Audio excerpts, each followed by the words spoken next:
And joining us now is our correspondent in Jerusalem, Samo Sockol. Sammy, what can you tell us about how all of this unfolded? Yeah, well, speaking to the various eyewitnesses, they give a similar account. We're talking about a group of journalists who were walking towards the camp. They passed by soldiers. The soldiers identified them. The journalists, they were all marked with signs saying that they're members of the press, their helmets.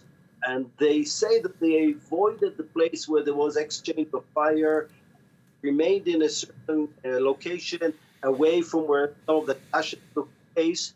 And then suddenly they described fire that was open at them from snipers, Israeli snipers who were shooting at them from a roof. And now, when we ask the Israeli military as to what has happened, they say that they're investigating, that they're checking things out, that they don't have any indication of Israeli soldiers shooting at these journalists. And they're also asking and saying that it could have been militants, Palestinian militants, who shot towards them. So, like the different versions, so I can say that on the Israeli side, the evidence that they've shown is barely non-existent. Well, Sammy, given that we have an English-speaking audience, most viewers will be unfamiliar with Shireen Abu Akleh.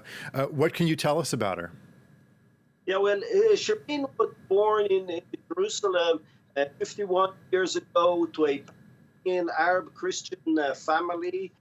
She was educated in Jordan, and she's been working for the past quarter decade with Al-Jazeera. She was the voice of the Palestinians living in the West Bank to the audience in the Arab world, reporting about lives of Palestinians in the West Bank.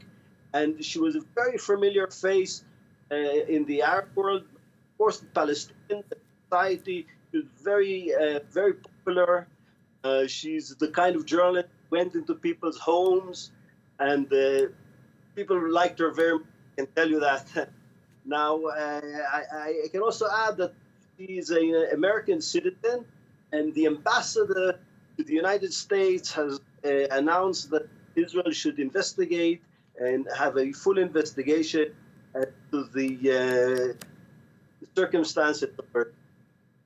Yeah, just really, really tragic news. Okay, our correspondent in Jerusalem, Samo Sockol. Sammy, thanks a lot.